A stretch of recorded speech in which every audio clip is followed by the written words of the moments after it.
EWGGGHY here, coming at you with this very different video today for the channel. This video is trying to topic the Bermuda politics system, and sort of be a Bermuda politics for dummies type video. Today I'm here with Mark Pettingill. How you doing? Fine. Good. And first off, who is Mark Pettingill? Why are you qualified to talk about this? Well, as qualified as I am, I guess my name is Mark Pettingill. I was a member of Parliament for nearly 10 years. I was a senator for 3 years before that, and I'm a lawyer. And I've also been the Attorney General of Bermuda for a couple of years, and I formed the One Bermuda Alliance, which is a political party which is currently the government. So I've been around a little bit. Excellent. And I currently have sat as an independent member of the House of Assembly. Excellent, excellent. Yeah. Now, begin the real subject at hand.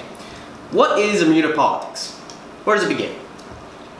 Well, if you want to talk about the political system, the Constitution sets out that we have a House of Parliament with 36 elected members.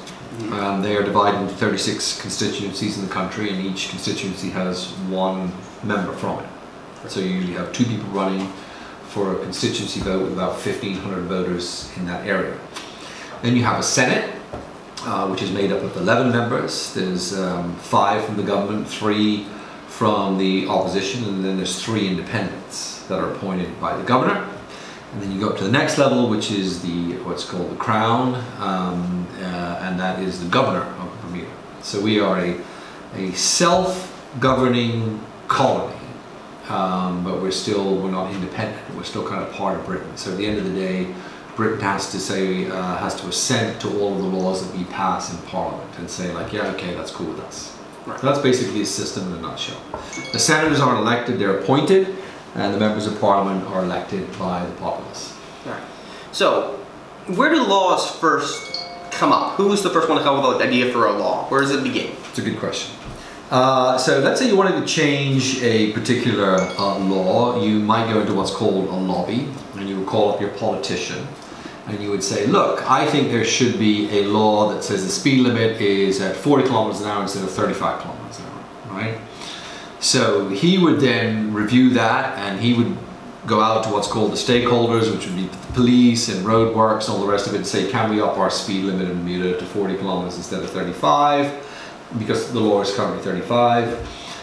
They then would do what's called a cab paper to take that to the cabinet within the government, which is the premier has a cabinet. They're basically the ministers of the areas of government that kind of run the show. And they would then all agree, yes, we're going to up the speed limit to 40 kilometers an hour. You then send it to the Attorney General's chambers to be drafted and written. And they would then lay a bill before the House of Parliament. And the bill would say, we want to up the speed limit to 40 kilometers, and then the 36 members of the House would vote on whether they were prepared to do that. If they said, yes, we're prepared to do that, and the vote succeeded, then that bill would go to the Senate, so it kind of climbs up, and then the 11 members of the Senate would debate that, and they would decide whether it was a good idea, and if that passed in the Senate, then it would go to the governor to be assented to, and then it would become law. Right. How long will that process take on average? Good question. Sometimes that can happen very quickly, depending on the urgency of the law. Sometimes you have more voluminous pieces of legislation, that can be dozens of pages long, if not more, and they can take a little bit longer to get written from start to finish. Sometimes they can take years. There's still pieces that we're still working on. And then from start to finish, from the time of Parliament to going through the Senate to being assented to, that can all happen in a matter of a week. So that could happen within a month. So it's the initial stages of getting it written and putting it together that takes the longest time. All right. So, and I'm sure everyone out there knows, there is currently a vote going to take place on the 18th, I believe. That's right. 18th. And what does that mean? Where does that start? How does that begin? Well, that's because every 5 years we have to have an election. That's in the Constitution. Or within 5 years you have to have an election. So the Premier, who is the head of the government, the ruling party, the ruling number of people in the House, he decides, right, we're going to have an election on this day. He can do that. He then causes Parliament to be dissolved, which means it finishes, which is what happened now. He says, on this day, we're going to have a general election. Everybody does a vote for who they want to be the government. All right. That's what's happening on the 18th. So each of those constituencies roll out. People go on the canvas and say, I should be a representative, and then somebody votes for them. Another question on referendum. We had a referendum there, I believe, a few months ago. I don't remember exactly when it was. But when did that begin? How did that process begin? Well, referendum is when you have a significant question, you look at it and you say, you know, this is such an important question. We've done it a few times. We did it on capital punishment years and years ago. We did it on independence years and years ago. And most recently we did it on gay marriage. Yeah. And what happens is you go out to the population and you say, we want to have a vote from everybody. And it's such an important thing on what your position is on this. You vote yes or no to capital punishment, yes or no to same-sex marriage, yes or no to independence. And then you count up those votes and see how your population is. Now, some of those referendums are what you call binding, in the sense that if the populace came back and said, this is what we're doing and that's what Parliament has to do, well, that's what the law is that's passed, or it's non-binding. That's what happened in the same-sex marriage situation. So at what point does a referendum be decided on? Is that just the decision that starts in Supreme Court, or does it start with the person that recommends it, or someone recommends something and is then recommended of such importance? It's usually the government realizes that there's an issue that needs to go to referendum for people to vote just on that issue because it's so important. So the government will then decide that they're going to have a referendum, and that's how that comes about. It doesn't happen very often. I mean, I can recall like 4 maybe in the last 20 odd years. You know? It's pretty rare. And final question is, if someone wants to get involved in Bermuda politics, don't do it. No. Where would they begin if they did?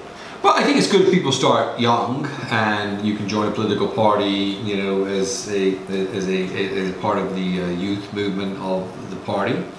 I would encourage people, you know, I've been independent a couple of times and not been a member of political parties. I've been a member of 3 political parties. I would encourage, you know, young people just to go to the House of Parliament and to look and watch and all the rest of it. And then if they really want to get involved at some stage, the way that it works in Bermuda is you need to join a political party and kind of work your way up to the point where you say, I want to be a parliamentarian, I want to be an MP, member of Parliament, and I want to run for election. And then you become an adopted candidate. They say like, yeah, you seem like a good guy, you're bright, although not everybody fits into that category that's in Parliament, but you know, that's generally what the rule is, and you say, yeah, we want you to run for the House. All right. Any closing statements? No, I think that, you know, we have a first past the post system, and a lot of people would say that it doesn't necessarily work well for Bermuda because it's so small. It really is like a small town in the US or even in the UK. So we kind of have a big political system for a pretty small place. You know, we have a lot of members of Parliament for a pretty small place. I'd like to see fewer members. I think we'd have things better run if we had fewer members in the House. We used to be 40, now it's 36. I think that number could go down to like 24. Would be plenty, and increase the size of your constituencies. But Bermuda politics has been very, very divisive because of the political parties. Yes. And that hasn't helped, and they've largely been divided, you know, along racial lines. And I don't think that's in the best interest of the country either, but it's just unfortunately the way it is. And I don't necessarily see that we're going to change that in the near future. So we're kind of stuck with what we've got. You know, so the first party that gets 19 votes, you know, 19 members, they're going to be the government. You know, and they'll decide who they want to be their premier, and then he'll pick a cabinet, and they will form the next government. All right.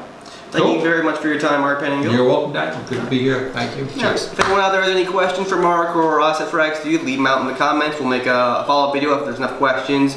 Like, subscribe, all the usual things. Signing out.